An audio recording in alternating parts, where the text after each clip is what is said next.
Específicamente en el marco del foro realizado en este momento llamado Elecciones, Avance o Retroceso. Y para responder esa pregunta justamente vamos a conversar con el politólogo y director del Centro de Estudios Políticos y de Gobierno de la UCAP, Benigno Alarcón. Señor Alarcón, para que nos responda esto en el marco de la coyuntura que atraviesa nuestro país, en el marco de que algunos sectores del país piden elecciones, pero otros consideran que es una farsa.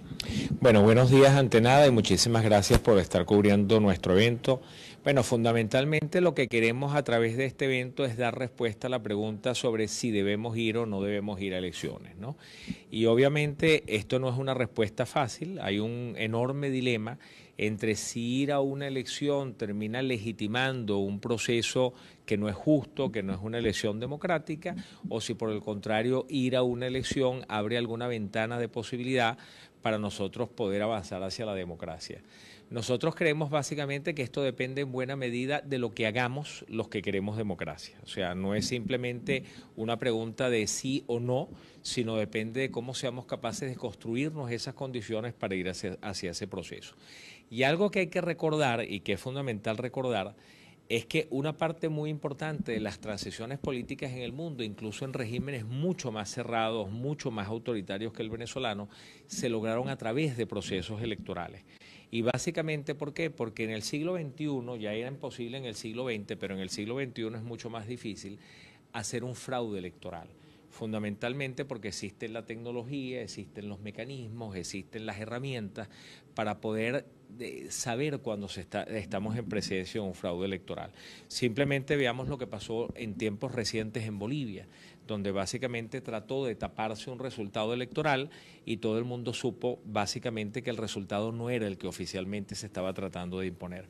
Entonces creo que la pregunta sencillamente no se decanta porque haya unas personas que están en contra y otras que están a favor, sino lo que importa contestar es qué debemos hacer para poder construir alguna posibilidad de poder avanzar hacia un proceso de ese tipo. Y en un momento como este, una parte importante de la construcción de esas condiciones tiene que ver con lo que está pasando en el comité de postulaciones. Y el comité de postulaciones es un lugar de encuentro, por decirlo así, entre todas las fuerzas políticas del país, incluidas las que ocupan el gobierno hoy en día, y estas fuerzas políticas de alguna manera están tratando de nominar unos árbitros para que sean escogidos por los 2/3 de la Asamblea Nacional, que es a quien corresponde hacerlo de acuerdo a la normativa vigente, de acuerdo a la Constitución vigente. Esto no corresponde al Tribunal Supremo de Justicia, sino que corresponde básicamente a la Asamblea Nacional. Ahora, allí hay un paso que es fundamental y que es importante, y es la idoneidad de las personas que van a ser escogidas en ese comité de postulaciones. Y entre otras calificaciones, entre otras cualidades que tienen que tener esas personas que van a ser escogidas como potenciales rectores, está el tema de la imparcialidad, ¿ok? Lo que no debe pasar, a pesar de que la opinión de algunos, inclusive de miembros de partido político, es contraria, es de que hagamos una selección, por ejemplo, 2-2-1.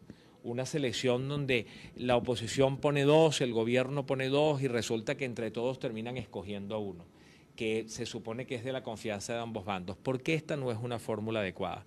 Porque entonces nos terminamos quedando con un solo árbitro imparcial, que es ese uno que todos terminan escogiendo. Necesitamos 5 árbitros imparciales. Y para eso es fundamental que cuando se va a conformar esa lista, la primera condición que hay que cuidar es la imparcialidad de estas personas. Hay que entender que estamos en un país que ha venido siendo polarizado durante muchos años. Encontrar personas que no tengan posición ante lo que vivimos es tremendamente difícil, bien a favor o bien en contra, pero hay personas que tienen la idoneidad, digamos, la ética para no robarse una elección o para no permitir que alguien se robe una elección. Y ese es el tipo de personas que hay que buscar en este momento. Y yo creo que una condición sine qua non que el comité de postulaciones no debe dejar pasar es una lista de posibles árbitros electorales que sobre todo gocen de esa cualidad de imparcialidad y de idoneidad para poder formar parte de los rectores del Consejo Nacional Electoral. Y quiero insistir muchísimo en esto porque si vamos por fórmulas donde nos complacemos mutuamente y donde dejamos que el gobierno nombre a quien quiere a cambio de nosotros nombrar a quien queremos, obviamente en los 2/3 de la Asamblea no se va a conseguir acuerdo porque todos los que están en esa lista son personas que van a terminar teniendo posición política a favor o en contra de una de las partes, y su imparcialidad no va a ser la cualidad principal. Cuando apuntamos hacia una lista que posiblemente va a ser mucho más reducida, mucho más pequeña, pero apuntamos como cualidad principal a la imparcialidad, lo que va a terminar pasando es que escoger a través de los 2/3 va a ser más fácil, porque nadie va a tener miedo de cuál va a ser la posición del otro, del árbitro, a la hora de tener que tomar una decisión, siendo rector del Consejo Nacional Electoral. Y creo que esta condición es fundamental para facilitar todo el proceso. Ahora, profesor, pareciera difícil porque en este primer paso que dio esta comisión preliminar se escogieron a los representantes de la sociedad civil y la gente criticaba muchísimo que por lo menos había 5 personas de ese grupo de la sociedad civil que son ampliamente reconocidos y que forman parte de la constituyente. Entonces, ¿cómo lograr precisamente que se dé esa confianza, no solamente en los rectores que se van a escoger, sino también en todo el proceso? Mira, lo que tú acabas de, tu pregunta es muy importante. En primer lugar, yo creo que la sociedad civil en general es muy difícil de representarla en un comité de postulaciones por lo variada que es, ¿ok? Pero en segundo lugar, sí hay críticas, y creo que muy legítimas, a la idoneidad de las personas que están representando a la sociedad civil allí. O sea, no vemos una figura representativa de una universidad nacional, no vemos una figura representativa de una organización no gubernamental que tenga reconocimiento nacional. Vemos personas que tenemos dudas sobre a quién representan y de qué manera fueron escogidas allí. Lo que nosotros no sabemos y no tenemos muy claro es quiénes conformaban esa lista de unas 70 personas que se postularon para esa posición. Y no sabemos si en esas 70 personas había personas que eran más idóneas que las que terminaron siendo escogidas, o si definitivamente todas eran personas con características similares, ¿no? Porque también puede haber ocurrido, no lo sabemos, o por lo menos yo no lo sé, puede haber ocurrido que las personas que deberían haberse presentado y que pudieran ser más representativas de universidades nacionales o de la sociedad civil en general, decidieron no presentarse por miedo.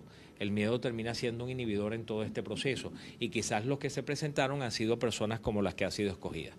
Pero si bien en este momento no nos sentimos totalmente representados por las personas que conforman el comité de postulaciones, creo que hay que darles un voto de confianza. Ya está formado y eso es un paso importante.